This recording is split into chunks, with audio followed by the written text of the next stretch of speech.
should do that. Yeah, because it's the average council is about 6. Our neighbors have a pool. Are you there, Sarah? They never see. I've seen this since. Yeah. I really don't know. You might want to check and see. I don't. I just have lots of kids. I don't know what people are gonna do if they have lots of people in their house. I mean, it's crazy. So here is this one, work session number 1. Just waiting. Yes. Dude, it's Sure, you go into the Not where the house wants. This is our, yeah. I give the opening speech. Awesome. all right. Hopefully I don't mess it up. Oh, yeah. If I do, just roll with it with me. Absolutely. Brevity is always appreciated. Start cooking until Sorry, guys. Born and raised. I guess I did that. Thank you.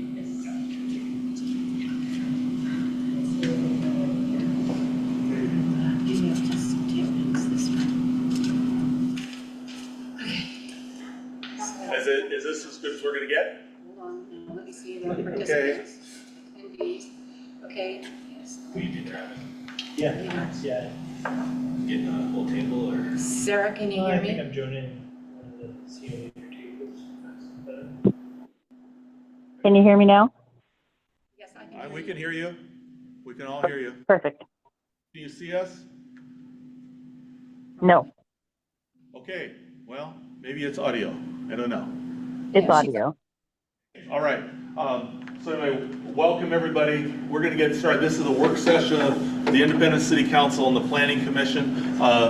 Sometime a work session, study session. We're here to hear from some of our consultants and have conversation back and forth. So there's not public input at this point or comment. This is for us to be learning because some of the stuff that we're talking about here is pretty important, not just for this year or next year, but for going forward for a long, long time. So with that is said, I'm going to turn it over to the world famous Fred. Because he's becoming famous enough now that, famous people don't need two names. That's right. Go ahead, Fred. I'll keep it short. I will say that once upon a time I was a late night radio host, since the mayor was talking about that earlier. Not anymore though. But anyway, so we have 2 work sessions, and I'm sorry. We scheduled them after the meeting because we thought that we could have a shorter. We thought perhaps the meeting would be shorter, and then we could get these in. So we apologize for how late this is going to go. Thank you for your time. We have 2 work sessions tonight. The first one is on a housing production strategy, and these folks here, Cascadia Partners, I'll let them introduce themselves. They're leading us through the housing production strategy. It's a new requirement through the state because we're over 10,000 people and because the state recently changed the law where we have to do this. So they'll explain some of the requirements associated with that. The second work session will be on the Central Tonnage Plan. That will be after this. I will say that over the next year, I sort of charted it out. We have a lot of planning stuff to get through based on grant requirements, but also things like state law changes. So it is going to be a busy planning year for the rest of the year, and thank you for your patience. And with that, I don't know, Jamin, you start? All right, so this is Jamin. He'll introduce himself, and we'll get going. Great. Mayor, council members, and commission, thank you for having us tonight. So I'm Jamin Kimmel. I'm a partner with Cascadia Partners. You may recall, I think many of you interacted with as part of the housing needs analysis process that happened last year. We were the consulting firm on that project. So glad to be back here in Independence. And I'm going to kick it off just to give you a little bit of kind of set the stage for what we hope to achieve tonight. And then Ray, my colleague Ray Haggerty here, is going to take over and walk you through some of the slides that we sent in the presentation. But just to kind of set the stage of what we're hoping to achieve, so this is very early in the process of developing housing production strategy. And really our main goal is to hear hopefully more from you tonight than from us kind of speaking out to you. We want us to start out this process getting some of your priorities and your concerns and your questions about this kind of plan and what this document is supposed to include, and start to help you understand sort of the scope of it, but then also start to talk about some of the specific kinds of housing strategies that might be included in your housing production strategy. So really, hopefully, it's a chance for you to give us some early feedback so we can tailor our approach. As Fred mentioned, it's a state requirement, but we also hope that this is a very useful planning document for you, for yourself. And it's an expression of your priorities around housing and clarifies how you hope to address your housing issues. So with that, I'm going to turn it over to Ray to get into some of the content tonight.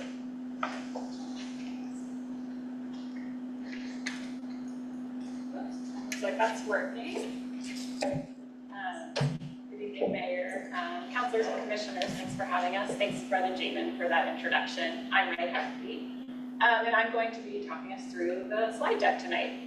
So starting with our agenda, we're going to kind of briefly discuss some background on the Housing Production Strategy, or HPS, process and timeline. We'll touch on some data on your city's housing needs. And then we really want to spend the bulk of the time talking about this policy framework. So we will be kind of introducing some types of strategies and actions that cities can take to influence housing production. We'll share some examples and kind of cue up a discussion where we sort of want to hear from you all about kind of what role you envision the city playing in facilitating housing production to meet needs and independence. I'm sorry, I have to double check. I'm not sure that I'm got everything down here, I'm sorry. Okay. Sean indicated that he was watching, so. Yeah. We're trying to make sure this is recorded so other people can see it. Yeah. Is he on now? Upstairs I know I had it, but I'm trying to make sure that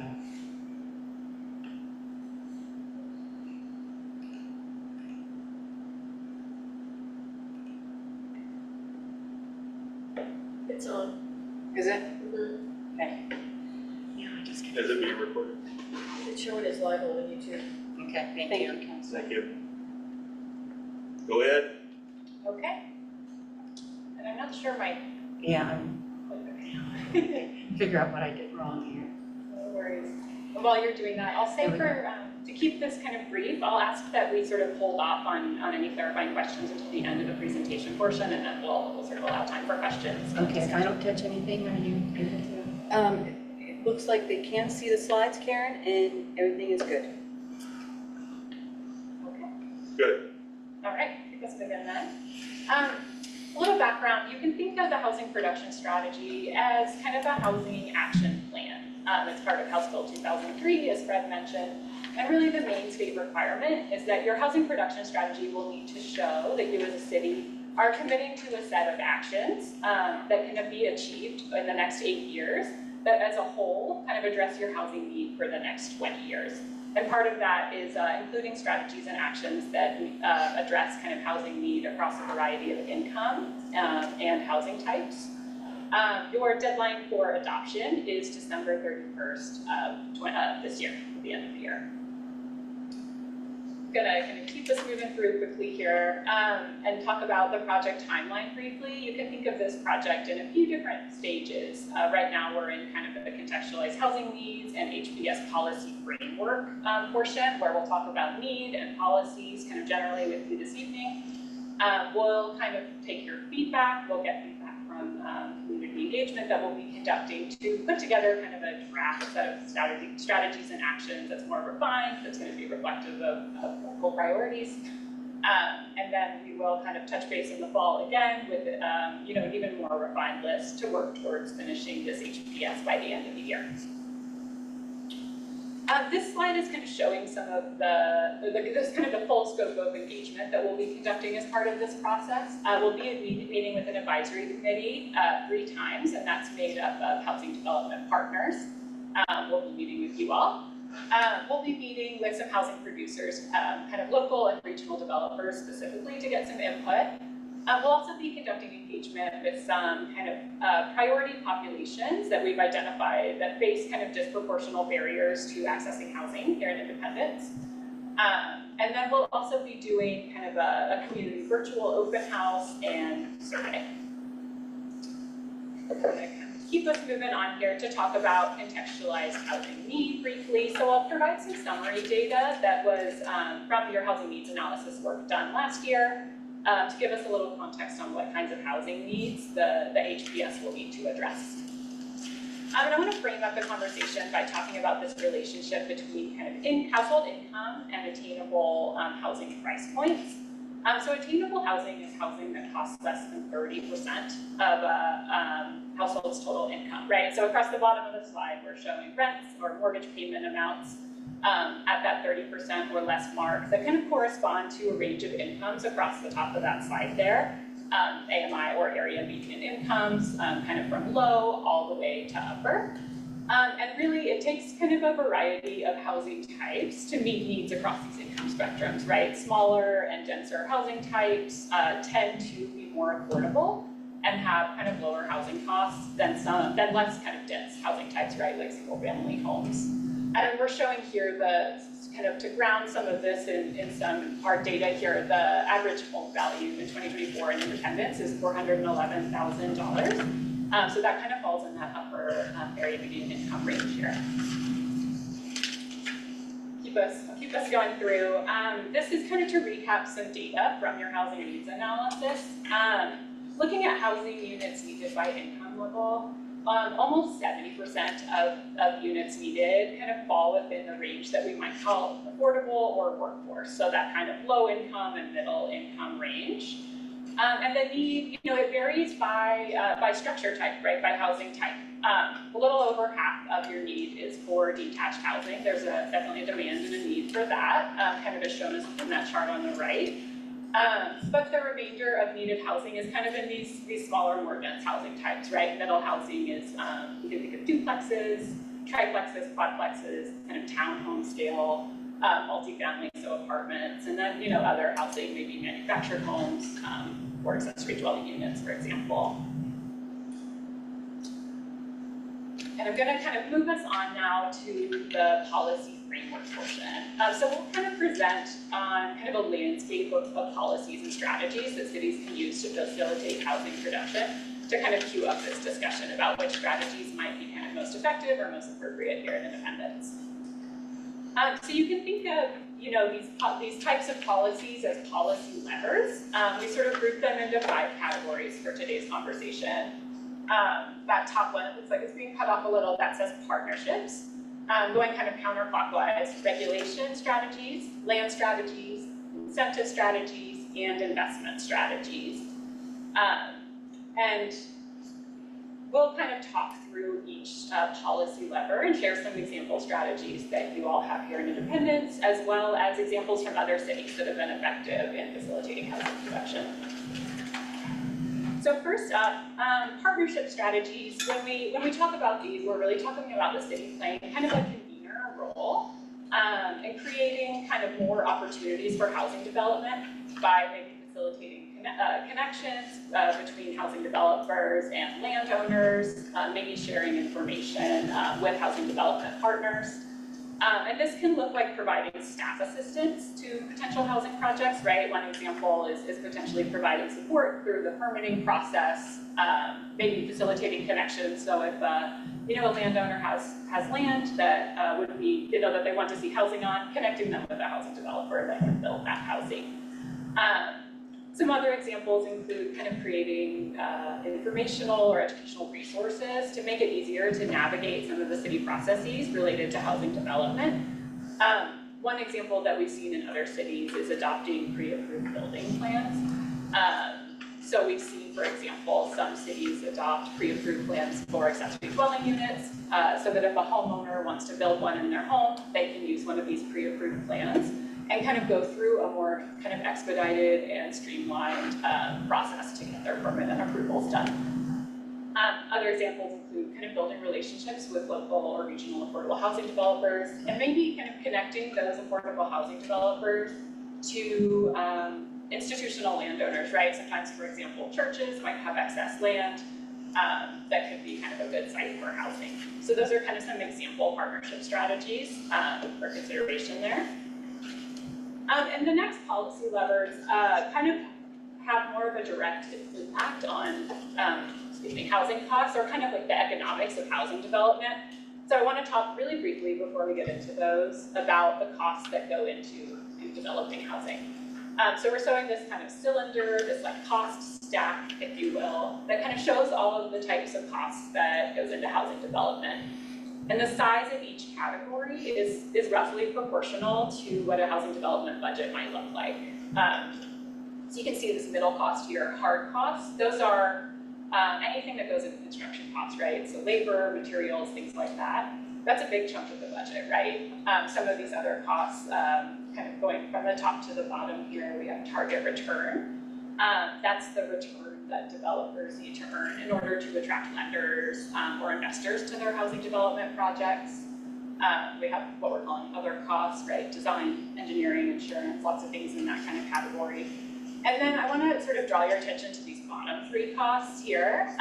Infrastructure costs, system development charges and permit fees, and land costs. And that kind of makes up the full sort of set of housing costs here. And cities, you know, have some influence and can play some role in kind of reducing development costs. The sort of the three costs we have highlighted in the bottom can be reduced through kind of you know, housing production actions, housing production strategies that will lower that cost of development, which kind of helps facilitate the development of lower cost housing, right?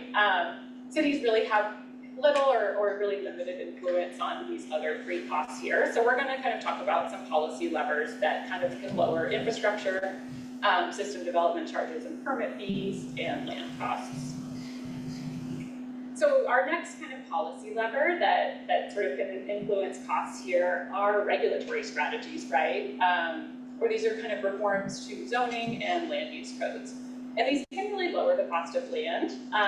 It's really one of the primary ways a city can impact the cost of development is through regulatory strategies that allow for kind of a higher density of housing to be built, right? If more units can be built on a lot, then the land cost can be spread out across more units. So these are, you know, some examples of strategies that you already have in place, regulatory strategies. These probably look familiar. I'm not going to talk through them in too much detail. You know, one example is allowing multifamily housing as a permitted use in your mixed density residential zone. Things like that kind of increase densities or that reduce kind of regulatory barriers. Some example strategies that you all could consider are outlined in your housing needs analysis, right? So this list here is from that document, and definitely, I'm sure looks familiar to a lot of you. So I'm not going to talk through these now, since you know these, but we'll be kind of bringing some of these strategies back in future conversations to kind of decide which ones make sense to move forward with in your housing production strategy. I'm going to shift us to our next policy lever. These are incentive strategies, right? And the idea here is that a city can kind of modify fees or taxes to reduce costs of development, right? And the big kind of tools that we're talking about here within this policy lever are system development charges and tax abatements, right? So an example of a sort of an incentive strategy that you have in place is your vertical housing tax exemption zone. That provides kind of property tax reduction for developments downtown that are mixed use, right? So ground floor commercial with residential above. We're seeing some cities kind of swap out a vertical housing tax exemption zone for what's called a multi-unit property tax exemption, MUPD program. It's a little bit of a more flexible property tax abatement tool. It doesn't require that a development have kind of commercial on the ground floor, so it's a little more broadly kind of applicable. And so this is another kind of a strategy potentially for consideration. The other kind of big tool within the incentive strategy kind of realm is your system development charges right now. And right now those are kind of currently aligned with your capital needs, right? But we've seen cities have some success in encouraging housing development of higher priority housing needs by kind of recalibrating them. One way might be kind of scaling system development charges, right? So charging kind of lower system development charges for smaller units as a way to kind of essentially remove the disincentive to build smaller units. Another way that system development charges in other cities have been recalibrated is sort of changing when in the process they're collected. So typically system development charges are collected when final permits are issued, so that's before construction starts.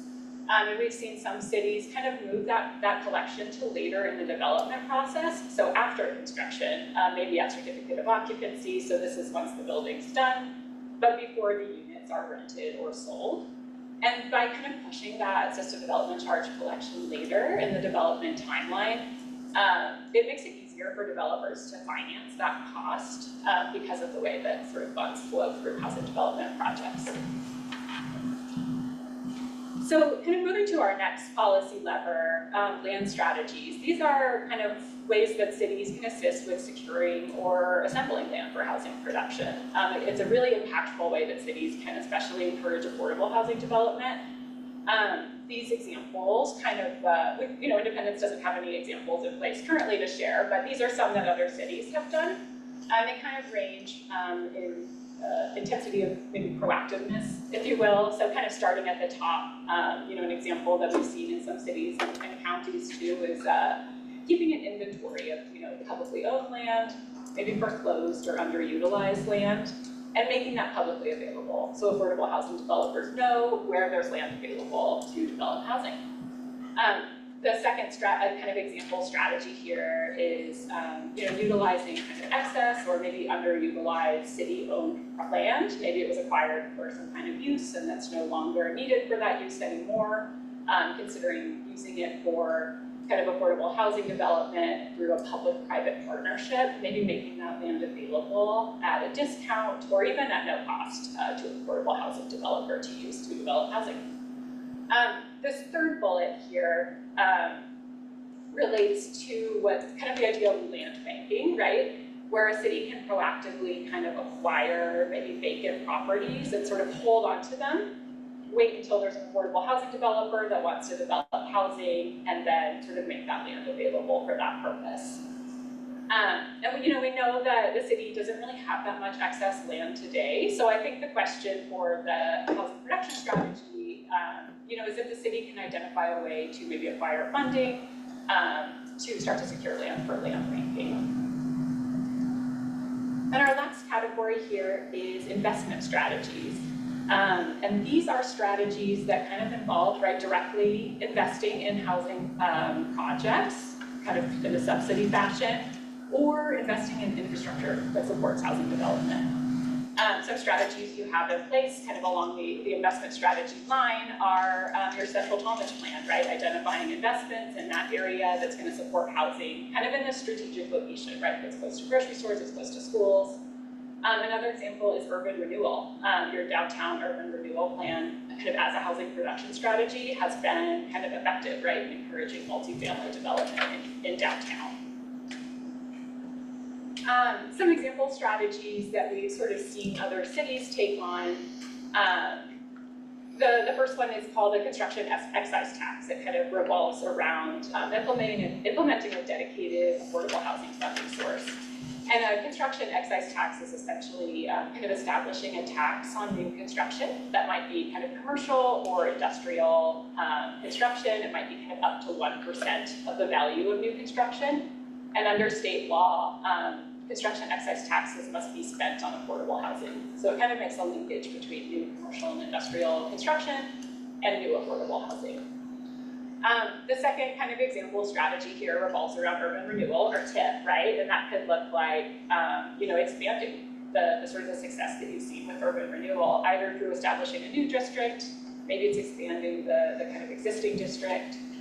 And this third bullet here is around pursuing new state funding sources. Several new funding sources are becoming available at the state level, and kind of the details around how to access those funds are still being worked out, but we can sort of bring back details as they become available, for potential inclusion in your housing production strategy. And kind of zooming back out, right, we talked about our 5 policy levers. We want to really quickly characterize kind of how these types of strategies impact housing production, and especially kind of housing production at these various income levels. So partnership strategies, the first one we talked about, they have some impact. It's less direct, right? It's not direct money, it's not regulatory changes, but it can have some impact across all the housing types. Our second policy lever, regulations, they can have a higher impact on maybe market rate or even some middle income housing, but kind of increasing density alone isn't going to be enough to really encourage kind of these extremely low income, very low income, and low income housing need or development that's serves these needs. And that's where we start to get into these kind of bottom 3 strategies, these kind of higher impact policy levers. Incentives, right? So that's maybe property taxes and thinking about system development charges. That may be enough to kind of have more of an impact on some of these lower level housing. It kind of depends a lot on like kind of the depth of those incentives. But really thinking about land strategies, right? Maybe public-private partnerships and investment strategies. Whether that's infrastructure or direct investment in housing projects are really kind of aided to kind of catalyze affordable housing development, right? So when we look at kind of the whole range of strategies that the city could consider for the HPS, the state's gonna want to see that there are strategies kind of addressing need at all these income levels, right? And that's something that you'll want to see as well, right? To make sure that you're hitting kind of need across, all of Independence. And I think we have some questions for you, but I think this is a good time to pause and so we see if there's any questions for us first. Go ahead, Becky. There is a Habitat project going in on South 7th Street. Is the city going to waive the SDCs on that or some of the infrastructure costs? A lot of other cities do that for Habitat, so that I just wondered if the city's doing that. I don't think so. Sure. This is a conversation.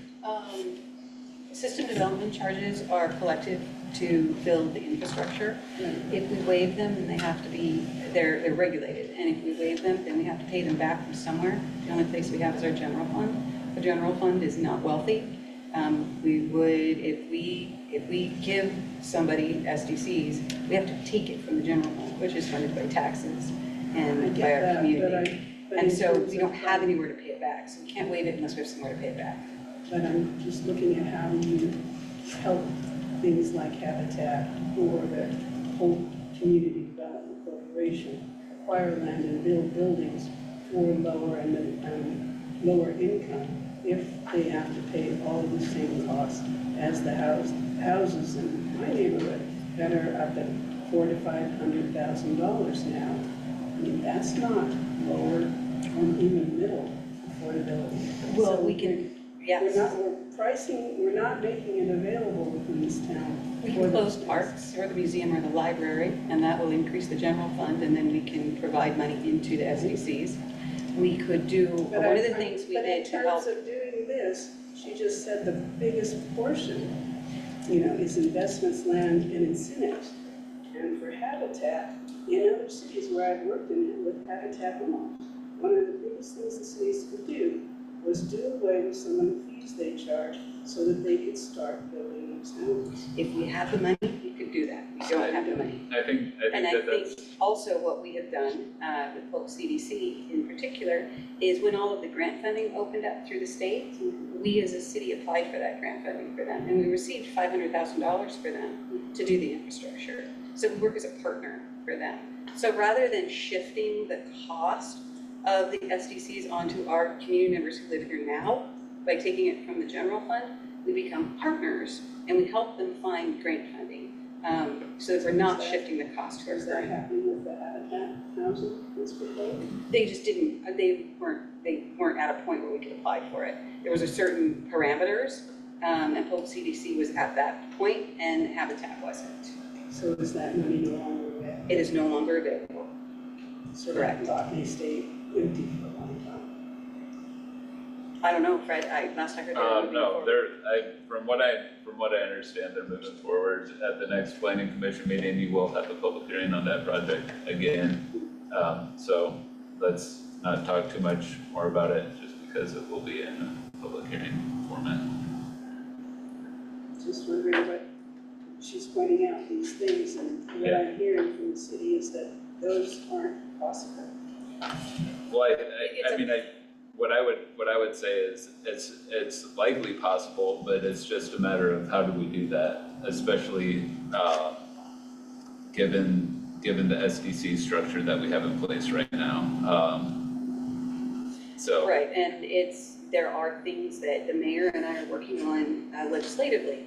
So can we find other funding so that we can go to them and say, we have an affordable housing, but we don't have the money to waive the SDCs. Can you put money into a pot? And then we can apply for a grant for them, right? So we're working on the legislative side as well. It's just we have to work with the constraints that we have. Other people, go ahead, Shannon. I don't see those last three as being workable for us. We're in a terrible financial position right now. We just raised our SDC significantly. So for me, it comes down to, like Kenneth said, partnerships primarily and regulations. But here's the rub for me. We had a gentleman come before council a few months ago asking us to annex his property so that he could develop it. And he went on to say that he was going to develop affordable housing on this property. So I asked him, what do you mean by affordable housing? He said 2 bedrooms, or 3 bedrooms, 2 baths. So I think we need to figure out, I know there's a mathematical formula to figure out what's affordable for each individual, but I think what we need to figure out is, with the constraints, the budget constraints that we have now with our SDCs that we've just raised, how are we going to get partnerships with affordable housing developers to come into our communities? Because they're not going to be able to afford the SDCs. But that I don't see any other way for us to get around what we need to do. Go ahead. Yeah, my question is around also partnership strategies, and it's talking about institutional landowners.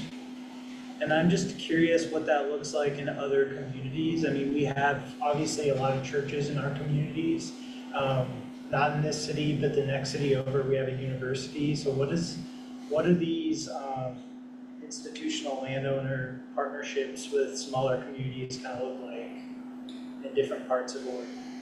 Yeah, I'll start to answer, Jim, and you can jump in with details.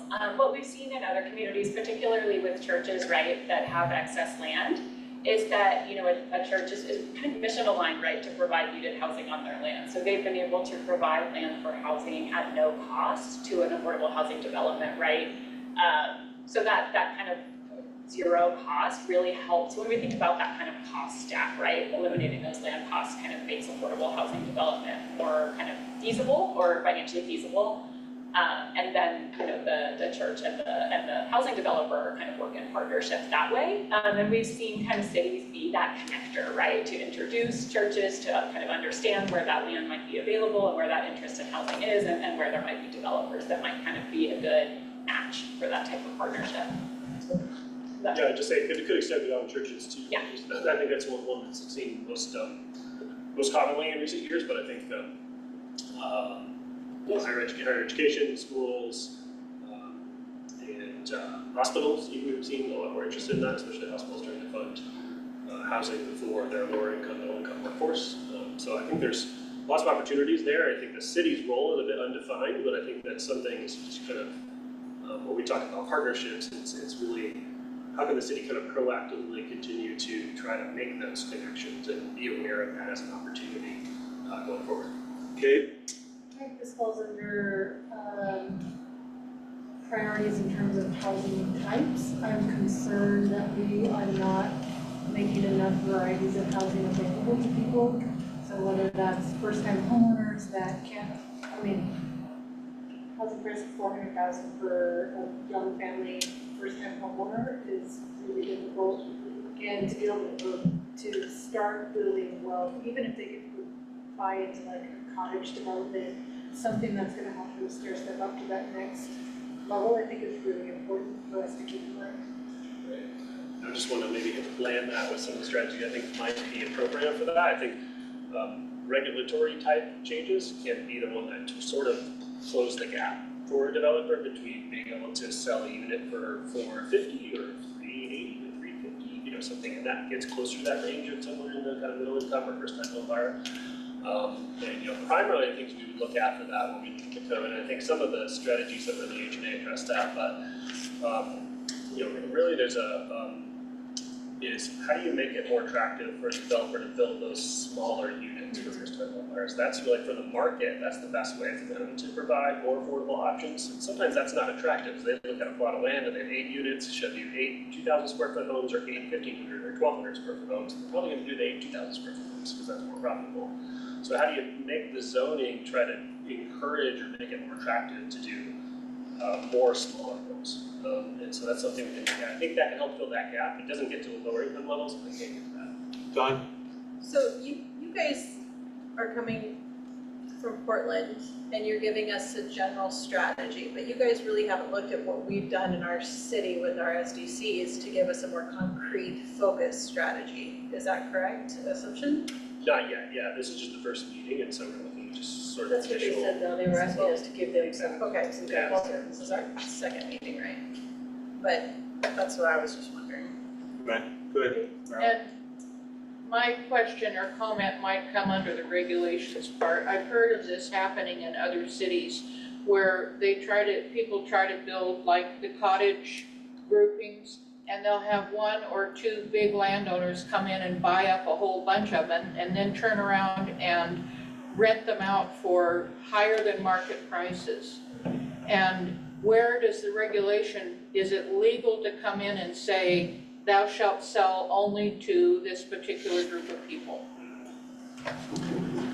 Probably not just from a regulatory perspective, you might be able to have your zoning code. If you do have, as a city, a some kind of stake in there's a public-private partnership happening there where you can form a development agreement, then those types of provisions could be there. It would not say certain types of people, but housing at certain price points, certain affordable to certain income levels could be specified, but at that point you would need to be in some type of partnership. So there are possibilities of embedding some kind of restrictions. I think you need to have an incentive, an incentive, or you're offering land, or in some type of, you have a financial statement. And I know it's a nasty word, but rent control?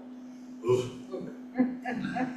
So I'm gonna weigh in, I have a whole list, and I've been trying to, so a couple of things.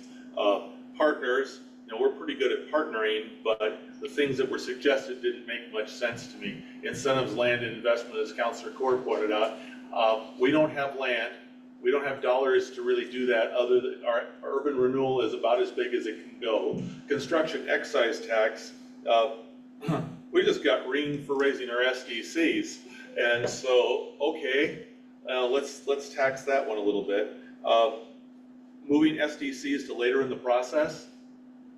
Well, I've been at this long enough to watch housing developments begin, and you know they think, and then all of a sudden they stop, and then all of a sudden the cities can be hung out, and all of a sudden we have infrastructure, partnerships on infrastructure, and then all of a sudden we can get hung out. And then how do we pay for those kind of things? I remember talking to some mayors about that in the before time. And so some of those kind of things. The pre-approved building plans, I know that some other places are looking at that, and I'm sure there's going to be a book of pick your top 12 building plans, but knowing that Fred and his team move pretty quickly, and I want to say this politely. Small towns are different than larger communities. We don't have as many bells and whistles and levers to pull on.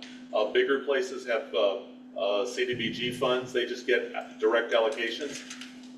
We don't do that. You know, we're not 50,000. And so I know as you work with our community and other communities, a sensitivity to the tools that are there. And I'm not trying to be grumpy, but I'm just, because a lot of these things, I don't know where the dollars are gonna come to do the infrastructure that we need. Because if we try to pass off SDCs or any of these things to our own folk, and we just got yelled at upstairs for a water rate increase, okay? And why would people want to invest their money into building something for somebody else? The final thing I would like to say is, builders, they're making money, okay? I'm not so, where's their skin? Where's their skin in this? And that so often, okay, they want to have their rate of return, and I'm a capitalist, I understand that, but, they want to build a big one because you can make more than a little one. So, how does that motivation go in? And so, I think that's probably enough to get started. Shannon? I am grumpy. We just got beat up over $40 million infrastructure commitment. The partnerships, I think, are going to be key for us, absolutely key for us. The Grants Pass pre-packaged ADU stuff, maybe we could look into something like that. I mean, I think we do have people in this community who have property that they'd be willing to, put an ADU on.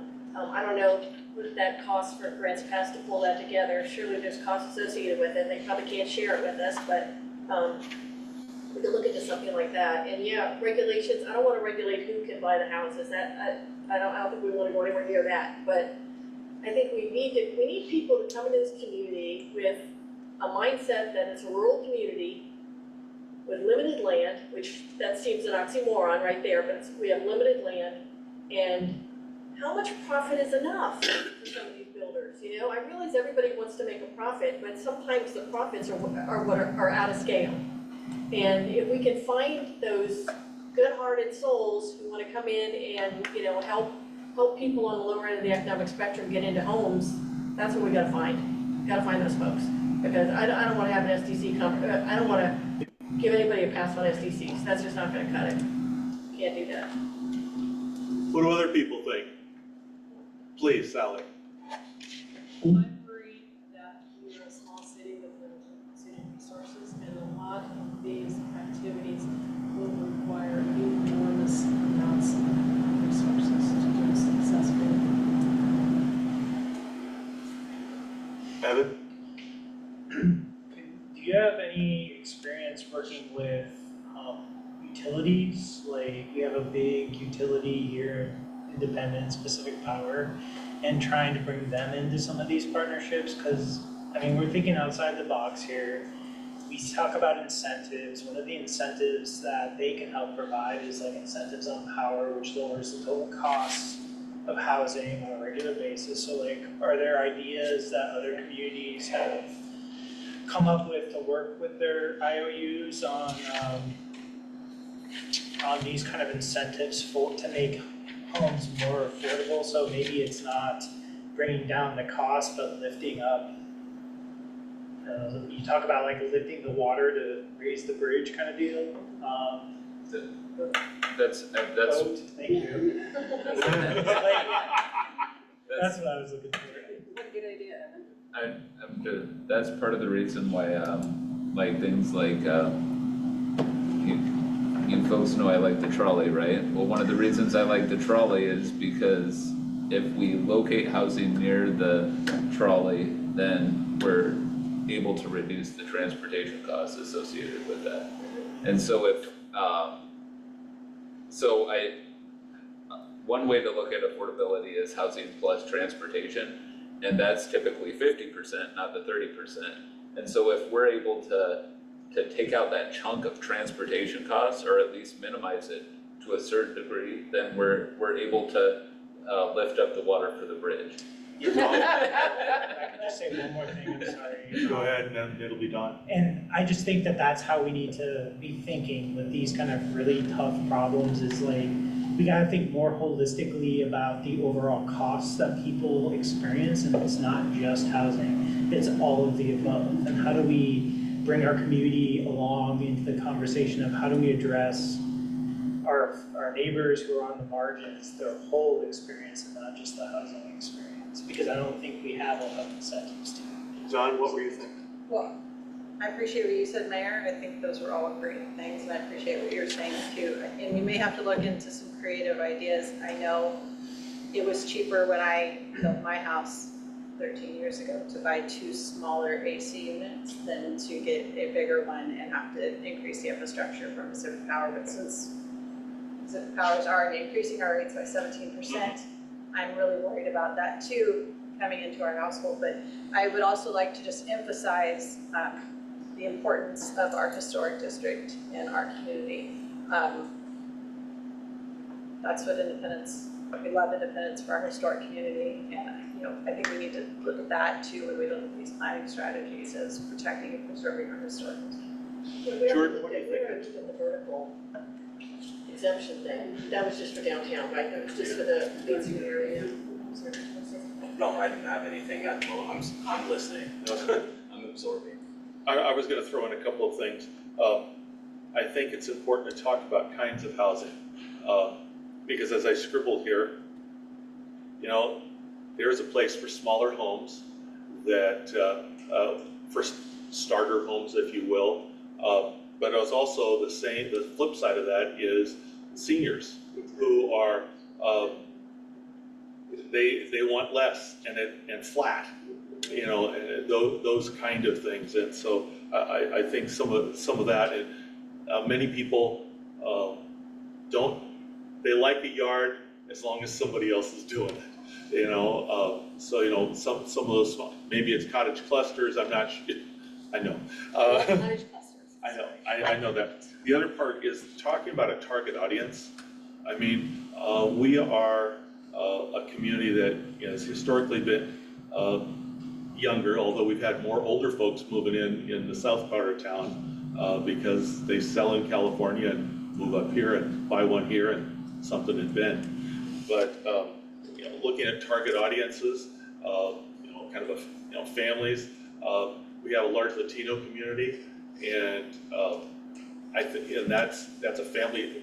Frequently, that's family centric, and those of us who have kids in the 30-year-old range, that we'd love to be able to see them, or that have play, or some people who live here already who love to So I think our target audiences, we need to talk a little bit about that. Go ahead, Katie. I think along that, I'm concerned about people, I know of at least one, if not more houses in my neighborhood where they're not owner occupied and they're VRBO houses. And I think that's pretty detrimental to our housing stock when they can afford to essentially they see them as investment properties. They rent them out as they need to. When we have people that can't get in the house. They kind of stuff that.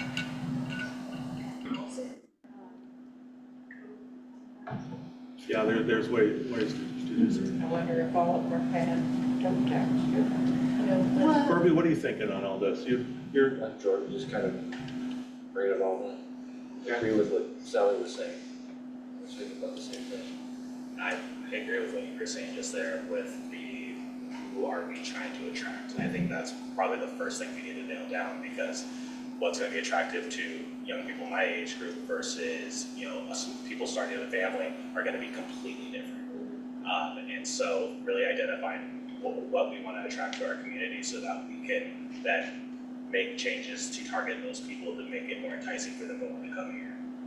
Yeah, like Jordan said, my wife and I walk around Brady Meadows almost every day.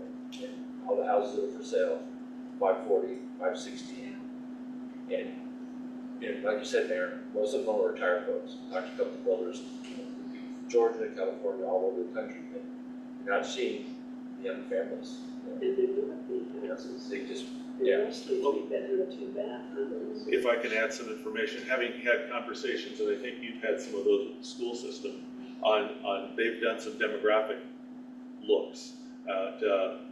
I made the assumption a few years back that more houses, more kids. right. No, not necessarily, because they're predicting pretty flat on it, so pretty flat on kids, which changes the demographics of our whole community. Yes, go ahead, Becky.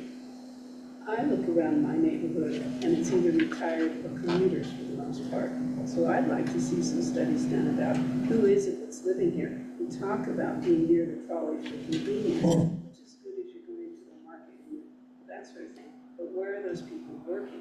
Are they commuting to work? And do you have, are they living here because where they work is too expensive and they're looking for a little cheaper work?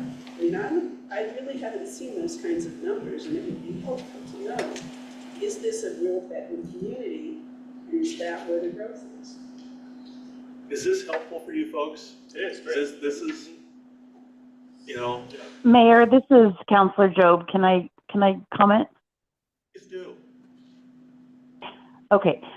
So I am in real estate, and I will tell you that a lot of people have given up in our community to ever be able to afford a house here. And kind of what I'm seeing or what the interest would be is along the lines of the cottage clusters for ownership, as well as like a townhouse style condo. So obviously we want some single levels for people who don't want that second story. And then we do have a lot of interest in people wanting just a little something, just that, it used to be called a starter home, but now we've got to think outside the box to something maybe a little different, like a townhouse, like they did in Salem, but just to have a little bit of a backyard, a little bit of a patio, something that is your own, and that is the new starter home. And then, as you build equity, then you can transition to something different. But my opinion is that is the target. We do have rentals available. There was a time when you were on a waiting list, but right now rentals are available in our area. So I'm leaning more towards something like that. I'm looking in the $325,000 range.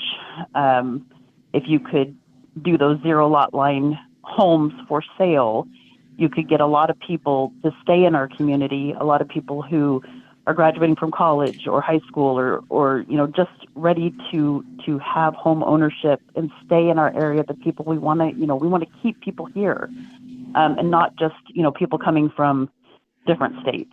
And I think we could get at the 325 range a lot of people interested in that type of housing. Land, I don't know. I don't know where that's going to be, but it is cheaper for the builders to build that way. Evan, you said something earlier that I think has some real merit.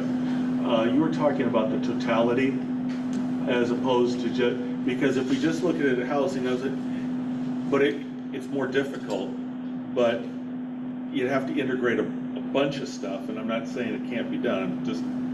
I'm trying to get my hands around it, but a total package,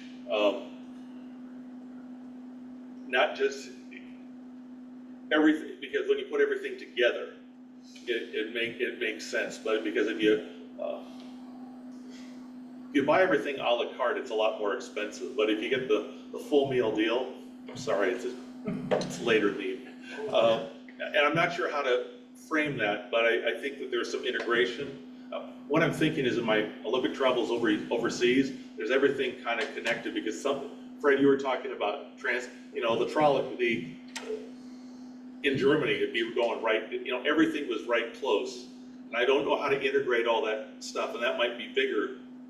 Of course, we're small enough, we might be more nimble than those big towns, but I don't know how to do that.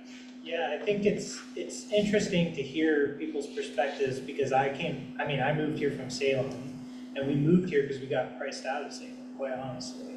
And so the perspective of like us being unaffordable is interesting because if we're unaffordable, then what is Salem, right? You know, so it's perspective and it's how we market ourselves, I think, makes the difference. But we have to have the options that work for families. So when we're talking about, you know, young people, what they're looking for, we also have to remember people my age, Jordan's age, are not having as many children as historically we have. So maybe our housing looks a little different than it historically has been.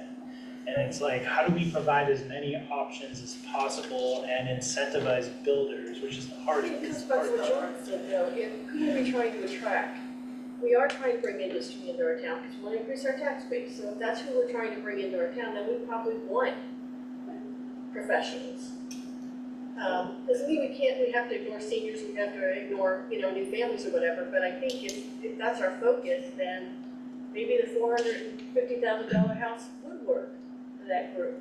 You know, I mean, that's why so many Portlanders are moving down here. They don't have sticker shock when they come down here.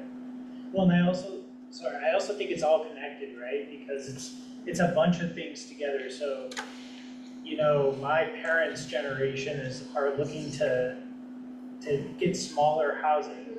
They can't find it, and so people who are looking to buy into larger housing, there's a backlog there because the people who are in the larger housing who don't want to be there can't find the smaller housing that makes sense for them.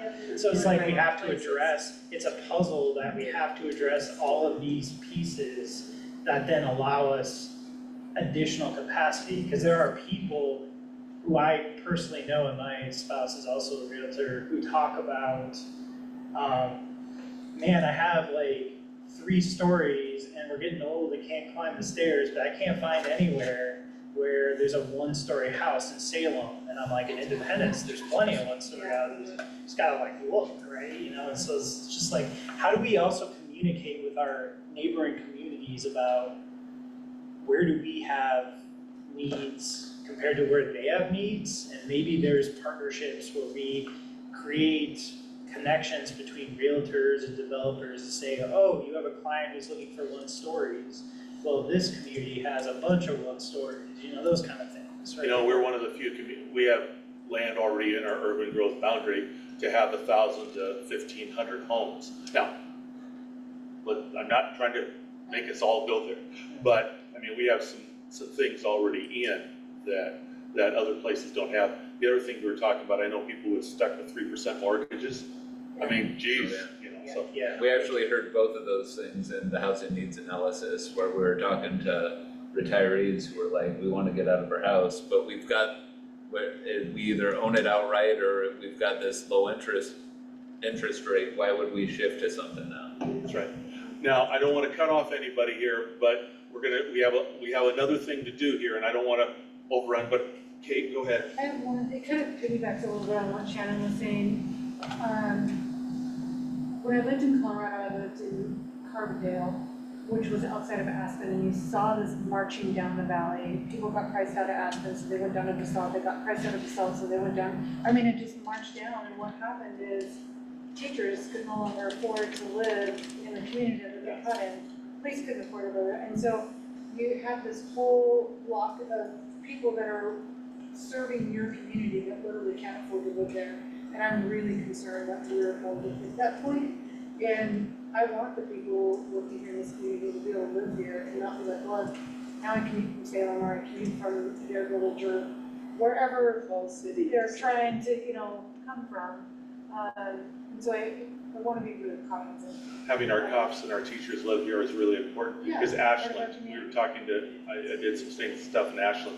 Nobody could live in Ashland. Yeah. They live in Tangent or somewhere else. Does anybody have anything? This is a great discussion, and I'm sensitive, but people have to go to work tomorrow also. So I don't want to run over anybody, but does anybody have anything else that they want to share?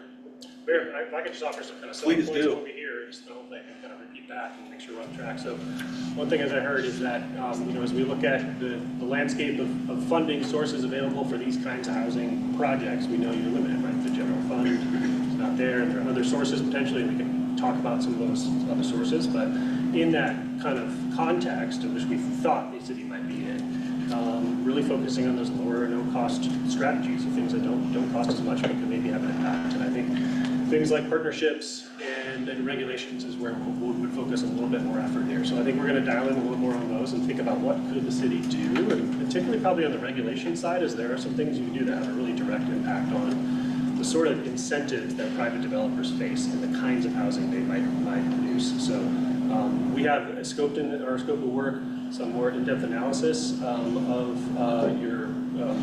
some strategies, and I think your code and some regulations could be a good way to use that scope of work, so we can really dial in a little bit more on that in the context that you may not have a lot of incentives or funding to get into the incentives and investments kind of strategies. So I heard that, and then I wanted to just flag that there are some options for incentives that may be kind of lower cost or have less direct impact on fiscal impact, and so you can talk about those. So some of the property tax abatement programs, you can offer that only for certain kinds of projects that meet certain criteria. You can have the developer prove that they're going to be income restricted units. You can have them prove that the project would otherwise not be viable if you're not for getting the property tax abatement. Some ways to target those so that limited impact on the city's kind of fiscal, but can really make a difference in terms of the feasibility of a particular project. So we'll take a little closer look at some of those, come back to you with that. And then in terms of funding sources, I think the two big ones outside of the general fund for cities to fund housing projects are construction excise tax and urban renewal districts. So those are the things that the cities use the most. And so I think what we hear tonight, I think we're going to look probably a little bit more closely at urban renewal and what opportunity there could be there, if there is any, in terms of in the next 8 years, which is the timeline of the HPS. So based on what we heard, we'll take a closer look at that. I think that sums it up. So let me offer something here. This was a really good discussion, and the people sitting around here, this is a good cross-section group. I know that many of us, we know you have some things scheduled, but feel free to come back and talk about this, because we're like many other smaller cities. We're ahead of many other smaller cities, but we think we could be helpful because you're working in other cities, aren't you? And some of the things we're talking about, they're running into exactly the same things. And we're close. And we have a great place to stay here. You can stay right at the hotel. There goes our mayor. Hey, I'm promoting when in doubt, each dollar makes a difference. But would people be willing to visit again? Yeah. Okay. Yeah, and they're definitely scope to visit us for a similar conversation in the relatively near future. This project is going to be done by the end of the year, so we're going to have to fly through it. So, okay. That being said, we have another project that's going to be done within the year as well, and so we'll transition over to our next consultant. Thanks a lot. Thank you, guys. So the next project is specifically like trying to implement some of these ideas, basically that. The Vision 2040 plan identified looking around Central Plaza Shopping Center and considering that neighborhood there and working on some of the streetscape along 51 and all that sort of stuff. Those were goals that came out of that plan. And even identifying things like senior housing in close proximity to goods and services, right? And so we took all of those plans and all of those ideas, and we tried to start working on the Central Tonnage Plan. It has been funded through the Transportation and Growth Management Program. Hopefully our consultants are still there.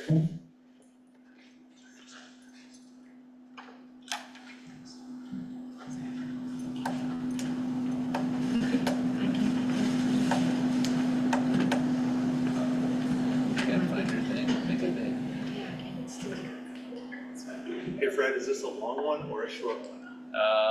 Do you want to take a little break real quick? Is that what you're saying? 5 minutes, a real 5 minutes. Okay, a real 5 minutes, please. Restrooms are down there. Yes. Yeah, sure.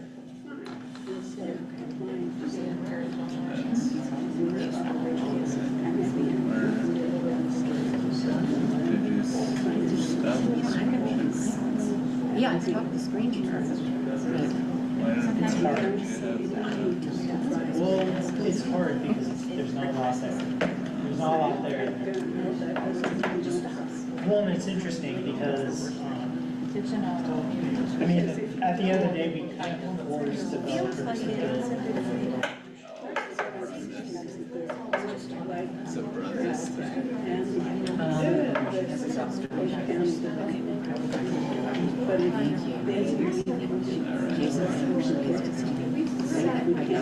Oh, good.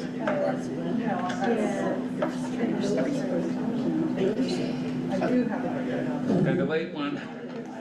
Sorry. We should have had it before. Next time I come out. Hey, how are you doing?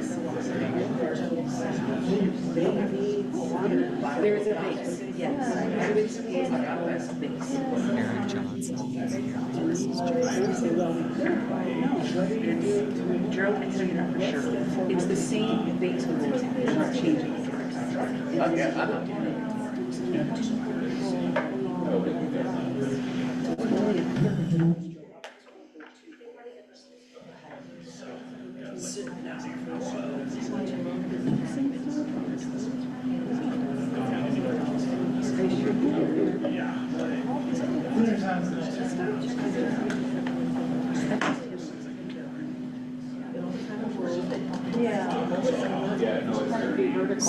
I know.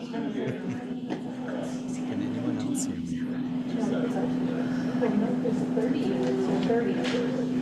I'd just be sitting in there and not using the trailer.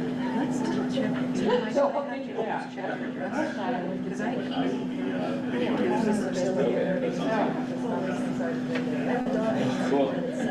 She starts at 7. Yeah, sorry, it was, sorry, just got started late. It's funny that you can hear this because no one in the room can hear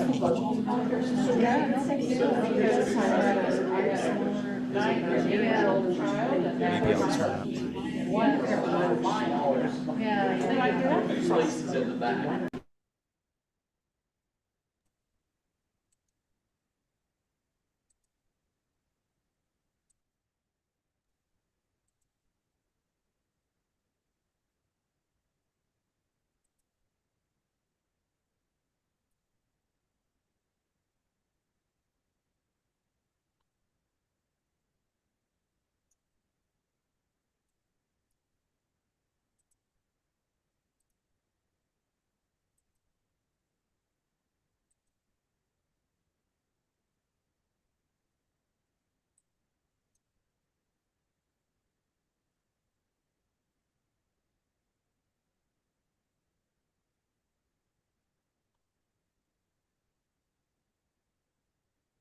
Hello.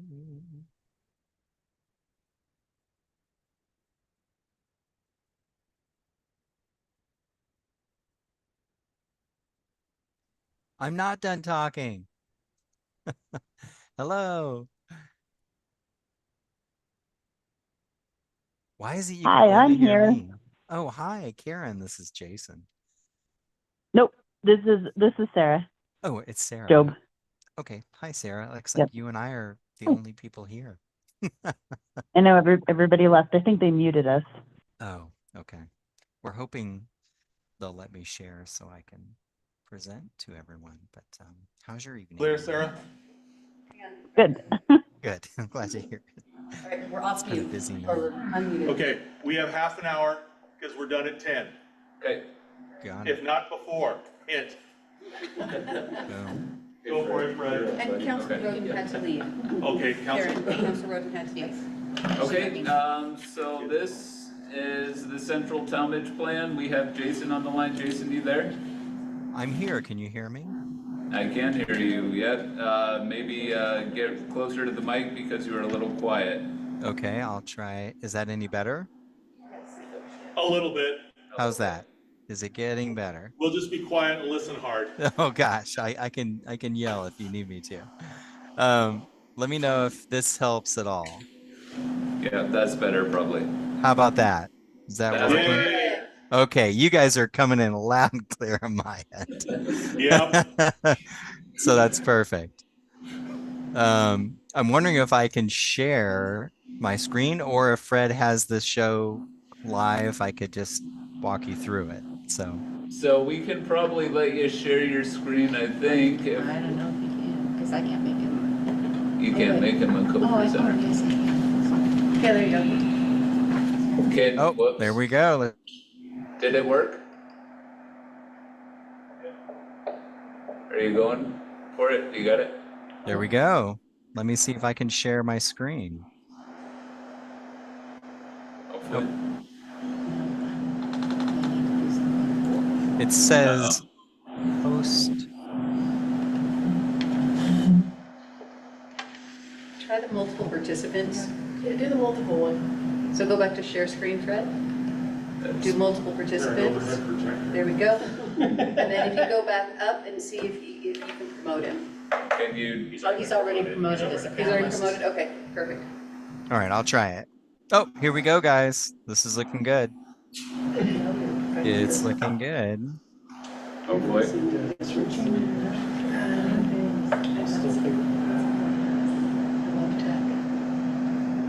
Hopefully. Hey, Fred, can you see the presentation? No, I can't. Oh, okay. Let me try it again. Let's do that. Well, you could make it try that. Okay. Oh, wait, we got it. I think we got it. All right. Yes. Yes. All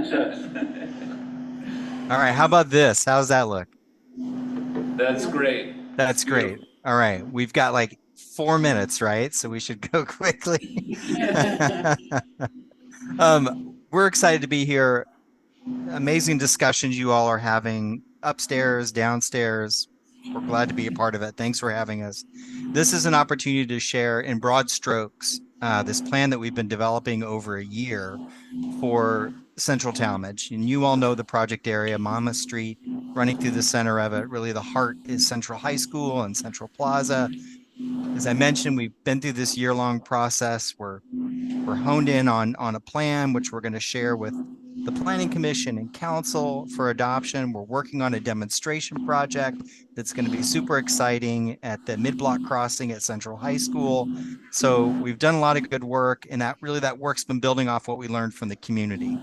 And meeting with focus groups, community open houses, students, online surveys, to hone in on what do people desire in the community, what's important to them in terms of safety and access on Monmouth, the strengthening Central Plaza is that daily needs goods and services hub for the community. It's amazing. The high school really brings the full breadth of your community in one place. And I think that makes Central Talmadge very unique and special in the community, because so many people come into this little central area to be educated, to grow up, to learn to become independent.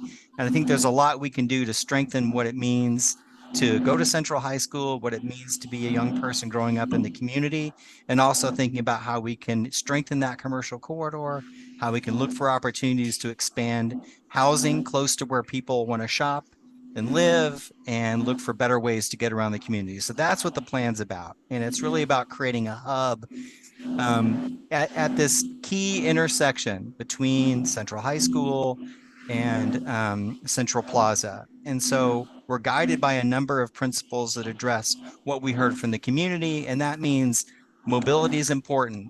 Kids are walking, kids are biking, and safety is critical in terms of how they get across Monmouth Street. It's important how they get to daily goods and services, how their parents pick them up and move around the corridor.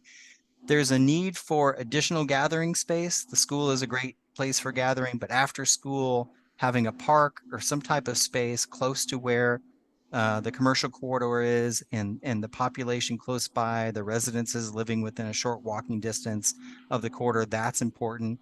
Ash Creek is a gem of a natural asset, and linking that asset into Central Talmadge is really important to connect the north side, to connect to the south side, and really the alignment of connecting Ash Creek fully sort of hits the centroid of the district. And so we'll talk a bit about the value of connecting to nature, but also linking people to goods and services that they want to use on a daily basis.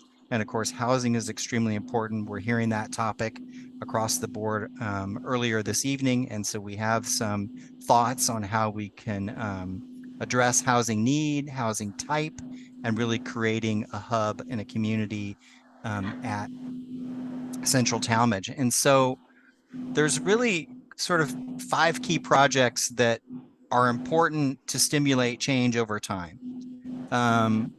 The first is really improving that access and safety across Monmouth Street. So Monmouth Street enhancements are going to be really important, as we all know, to connect to the high school, but also to connect to these nodes of commercial activity, whether it's at Central Plaza around Gun Club, or whether it's to the west at Waramart and Mendy's, or whether it's to the east at Dollar General. These hubs are where people are going for daily needs, goods, and services, and the ability to get there safely is important. The Ash Creek Connector is located in a place that is this seam between the district, linking the creek and the trail network to the north, through the high school, that mid-block crossing at Monmouth that's so utilized by the young people in your community, and extending that connection south into your growth areas around Madrona and I Street, where new housing development is coming online and where existing houses are today. That north-south connection is going to be vitally important to connect those people walking and biking to school and to recreation and the Ash Creek corridor, as well as E Street, which is really going to open the door for a lot of inaccessible land today just south of the Monmouth commercial corridor. And that E Street connection then provides opportunities for new development. It also provides opportunities to increase access to the commercial corridor along Monmouth, sort of a back door. So it takes some of the pressure off of Monmouth as this busy street and allows for local access to get to those commercial corridors, as well as the new development that's likely to occur on either side of that E Street connection. And then we also want to think about what would attract housing and what would also attract more activity in the district. So this idea of the E Street Commons is based on a public park that's on alignment with that path that students take north and south to Central High School, anchored at E Street, an opportunity maybe to think of that as an amenity for future housing, but also as activities that extend the amount of time that people spend in the district, which is really good for business. So that E Street Commons is a tool we want to look at as a key project.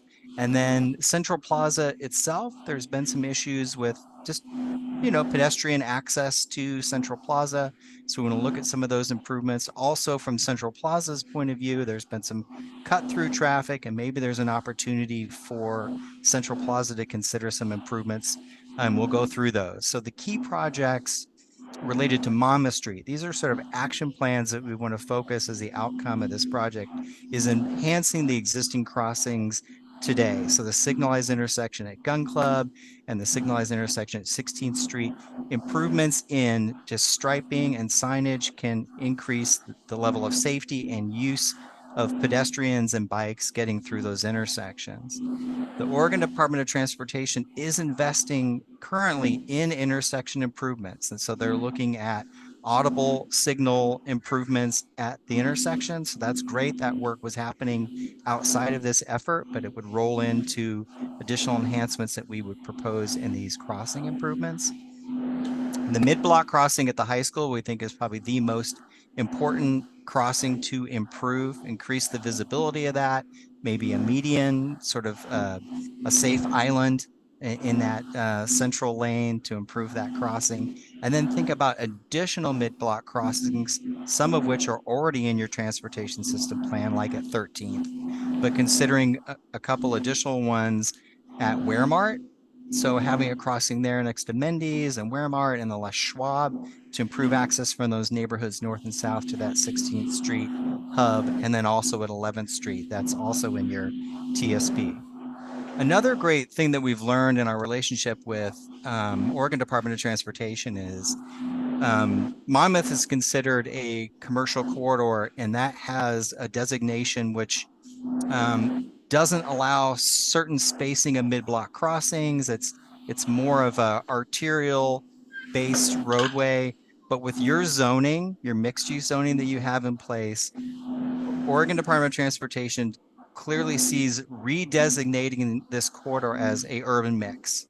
And that will open the door to allow you to look at potential speed reductions. So today you're at 30 miles an hour, maybe dropping that down to 25.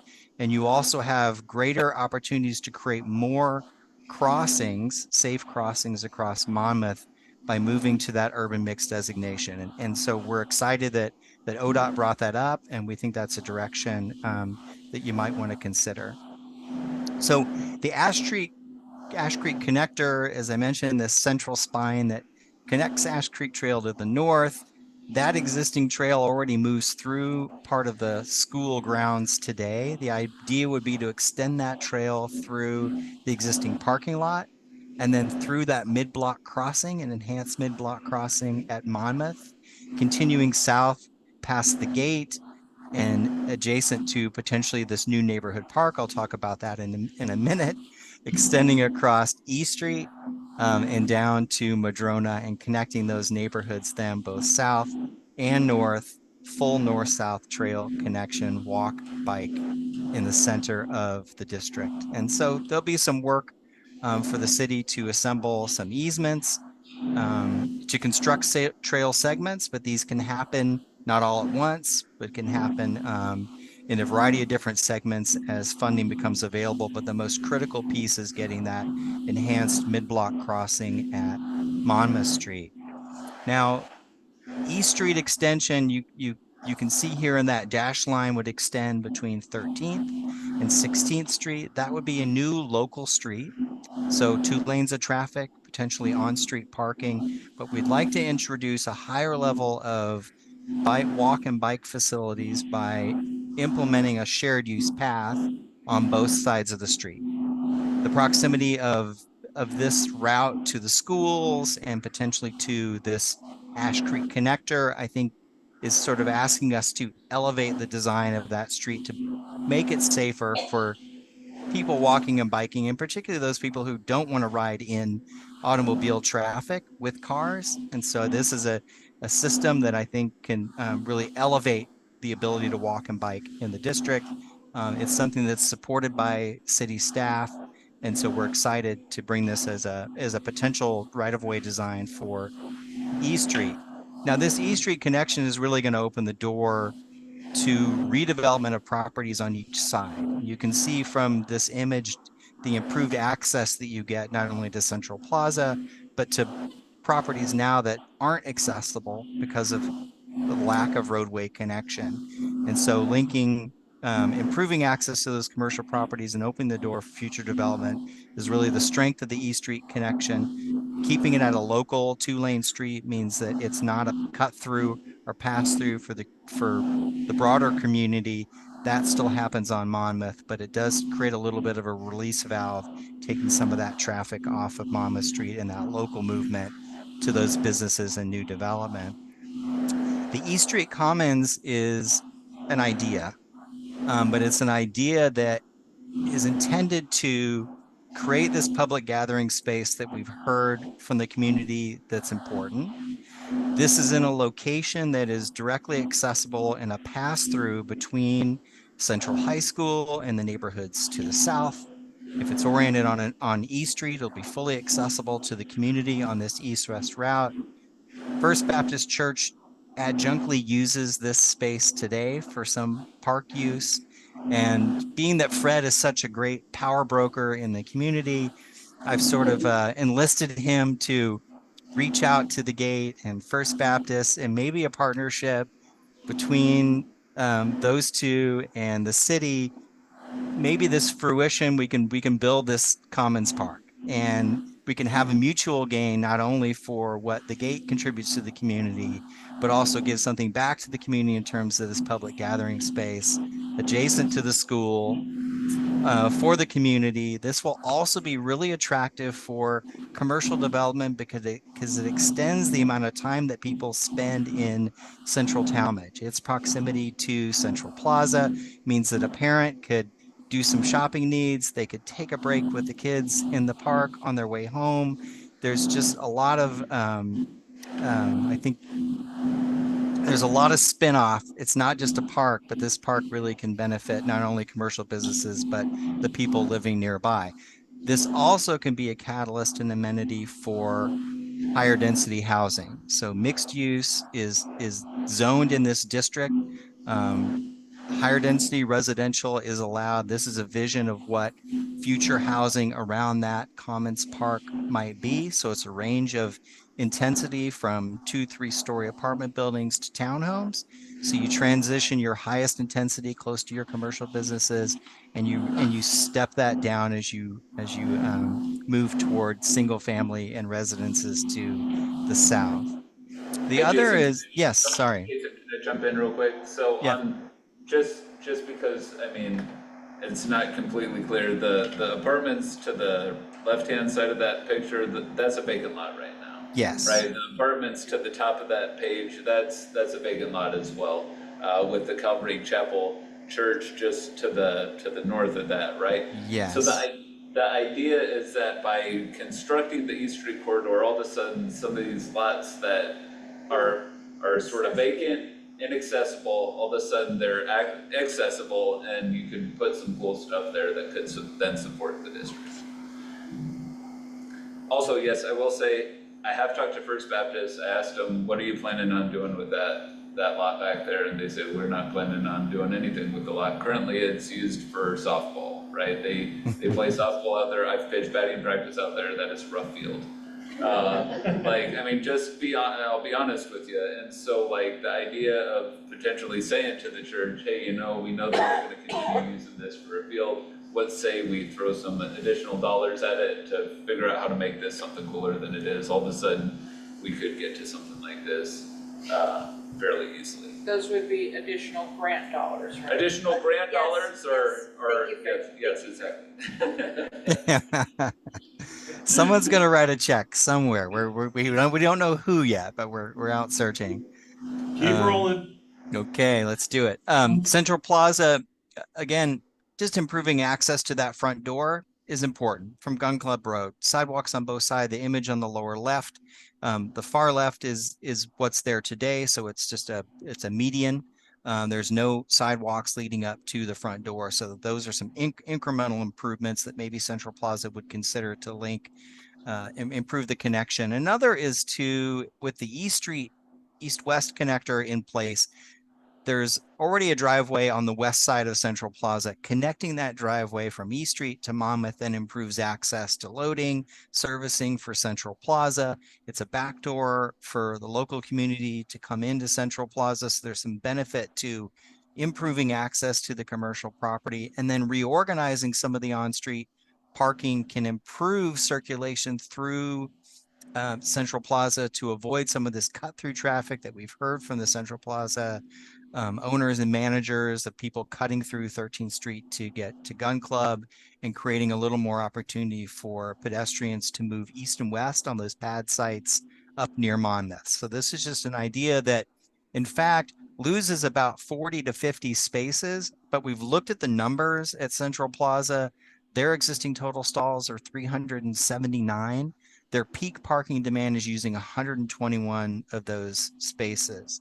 So, change over time to improve walk bike access and circulation may be beneficial. Their parking supply is pretty high compared to their demand. So this is just a consideration. This is a private property, but we think some of these improvements can meet some of what we heard from the community and may actually benefit Central Plaza as well. So we bring that as a potential project to consider, but one that just might be an important one. Now, we've talked about our framework plans get to how we organize land use, and so your commercial corridor on Monmouth, that's where the bulk and density of those daily need goods and services exist.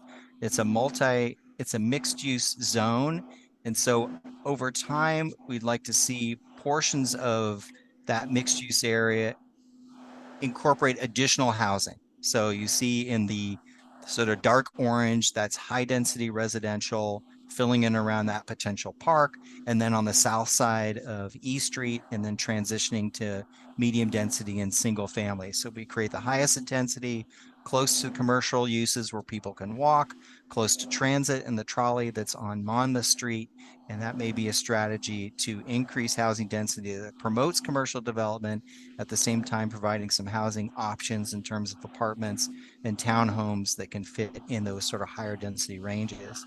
The mobility framework looks not only at primary connections, but also local access. We talked about E Streets being the backbone of that, as well as walk and bike and trail connections throughout the district. Much of these projects are already in your transportation system plan. So let's look at Monmouth first. We talked about the enhanced intersections at Gun Club and 16th, and additional mid-block crossings at 11th, 13th, the high school, and at Waremart. So that would be in the primary routes. Local access, E Street, that's that key connection between 13th and 16th, but also for the commercial properties, much that we showed, like we showed for Central Plaza, with a potential connection along the west side of their building. Maybe some of these other developments as we move west along Monmouth could do similar street connections where they can link E Street to Monmouth Street and improve access to their properties, creating like a normal street network that you see to the east of 13th in the neighborhoods today. And then the backbone of the bike trail network is that Ash Creek connector, so that dashed green line running up the center from Madrona and I Street to the south, past the high school and north to Ash Creek Park, linking to that regional trail network, but also a series of protected bike lanes, which you already have in place, those dashed blue lines. So it's continuing to invest in those improvements, adding E Street as that shared use, multi-use path, but also local street. So that green line in the middle becomes like sort of a key complement to that north-south Ash Creek connector. And then we have some additional bikeway routes that you see in sort of yellow that extend Central Plaza back into your downtown. And we've offered 11th Street as a new north-south connection, as it would link to a future trail route on the Ash Creek connector. So that sort of rounds out the mobility portions of our work. As I said, much of that is a part of the current TSP, but we want to carry those projects forward. So as we take a look at the Central Talmadge land use plan, and how does that translate into comprehensive plan land use changes and potential zoning changes, that really gets into the implementation piece of the project. And so to get to this idea of a land use where the commercial corridor is served by some higher density housing within walking distance and transitioning to lower density out from that core area, there's some potential areas of change where existing single family residential, for instance, may transition into a mixed use or higher intensity housing. And so you see those dash areas are locations where potential of areas of change exist. Some of that is, as I mentioned, converting single family to mixed use and high density residential. Other is annexing county land to the city and then designating high density residential. And there is a portion of property west of Talmadge Road that is outside of the city between Monmouth and Independence that may be potential UGB expansion, and we're suggesting maybe medium density residential could fit in that location. Fred also wanted to stress that your MX zone along 13th Street, which is in the lower right of this image, we want to continue to push on that as a mixed use zone, but get the higher intensity housing, apartments, townhomes to the north of those properties, closer to the Monmouth Street corridor. So there may be some work in how your agreements with future development in those areas to try and get that higher density development closer to the corridor. And so there's some language we might want to consider to help promote that. So any questions about that before I jump to the zoning side? Go ahead, Becky. I have a question on the east end of E Street. it kind of ends at Ash Creek. But we put this big new neat bridge on F Street. Yeah. Is there any plan to connect from F Street to E Street and then save the cars from going past Corby's house as they go north to E Street and go west on that, east or west on E Street? But you don't have a bridge on E Street and you're not going to get one. But you've got this great big bridge on F Street. So you need to figure out a way to connect so people east of the South Fork of Ash Creek can access this as well. Yep, they have showed that connection there. I mean, we did as part of the TSP, we sort of threw a East Street sort of pedestrian bridge in the TSP as one of the projects, and we still think, if we could pull that off sometime, that would be a great little project. But for the time being, we are planning on routing everybody down to F Street. Yeah, you have with bike and it has bike and pedestrian. But It's wide built for it, yeah. So if you took it to, you'd have to improve a street going north, like 10th Street maybe, or 9th Street. Yeah, I think 9th that Street. Jason would recommend 11th Street potentially.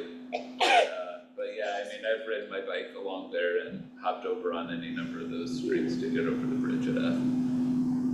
Keep rolling. Okay, let's do it. So zoning mirrors some of those changes to the comp plan. And there's a couple of things we want to suggest here. So west of 16th Street you have single family designation on those properties today. And the idea is to transition those to mixed use MUPCT, which allows for single family. So they would not be non-conforming uses, but they open the door and allow for a broader mix of either commercial or higher density housing. So we think that that's a change that makes a lot of sense. To the south, those annexed land from city to county, moving those into your high density residential right along that East Street corridor, that's building that higher intensity housing that's in walking distance of your commercial uses, that's in walking distance of transit along Monmouth Street. And so that seems to be the right model to increase housing close to commercial uses. The MUPC that you see in red with a little asterisk, that's an area where your current code, to allow for high density housing, you were required to build ground floor commercial. That quite often is a limiting factor in developability of, in particular, a housing project. Single use commercial use is pretty easy to do. Single use high density residential is also easier to do, but linking them together can complicate things. So we would suggest that in these areas that the MUPC allow for high density residential without requiring the commercial component on the ground floor. Doesn't mean you could do it, absolutely, but you're not required to. So those are some of the adjustments that that we're suggesting with your zoning changes. Anything else to add to that, Fred? Nope. Okay. Keep rolling. Let's go. Policy, regulations, and changes. So I mentioned MUPC, allowing multifamily residential on all floors. You've all been talking a bit about incentives around of promoting affordability. One way to do that is in direct costs. So if you're able to adjust your parking requirements, for instance, that is a direct savings to a potential renter, as a potential buyer of a home, because parking is not free. So the average cost of a parking space is $5,000 to $8,000 for a surface lot, up to $50,000 if you're doing structure for a single parking space. And so what we're seeing in communities that are trying to promote affordable housing is they're reducing the minimums that you're required to build for a project. You can still build more than the minimum, but it just ratchets down and allows some of those initial costs of development to be slightly lowered. So that's something we would suggest, maybe going from 1 space per unit to 0.75. We also might want to push a little bit harder for those properties between E Street and Monmouth to allow for a further reduction because of the proximity to transit and the proximity to daily needs, goods, and services, and the school. So these are potential ways to reduce costs and maybe increase the production of affordable housing. No guarantee, but it's part of the tool and the levers that we heard today from other folks. The other is your requirements for restaurant and bars in terms of one space per 250 square feet is twice the parking that's required for your other commercial uses and services.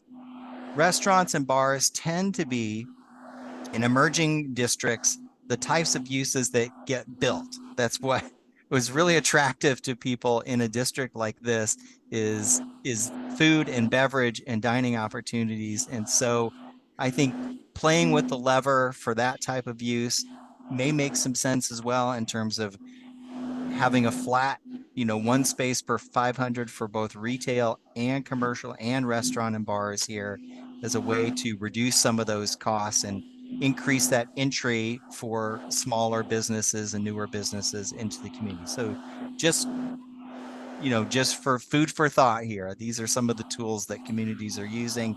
You all have to calibrate for yourselves what you think works best for you, but we offer these as suggestions. And we've taken a look at your use standards, both for commercial and residential development. I think you have a pretty strong framework for that. So we're not suggesting any changes to those guidelines and standards. I think over time, as development comes online and you start to see kinks in the armor, certain projects, things getting built in a manner that you don't think is working well, then it'd be a good time to sort of recalibrate. But what we're seeing now, I think your standards are working pretty well, and they tend to be what we see in a lot of different communities. So no change there. This is a list of implementation projects. Of course, you'll be able to go through this, both Planning Commission folks, City Council, but they list all those key projects along Monmouth, the Ash Creek connection, and you see across the board then the improvements and the location for where those might occur. We'll also put together a menu of potential priorities for these. There's a lot of projects to look at.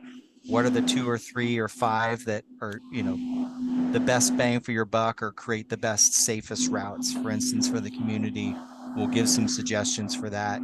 You'll be the ultimate decision makers on all that, but we wanted to give you that comprehensive list and then some thoughts on what might be priority projects down the road.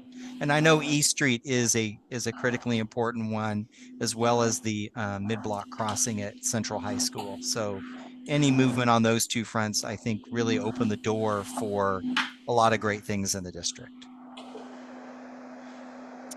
And with that, I'll just close with this. Our next steps, the project is extended until September, just so you know, a couple additional months. That's going to give us more time for the Planning Commission and City Council to review the plan and updates to occur. The Department of Land Conservation and Development has to go through a 35-day review period.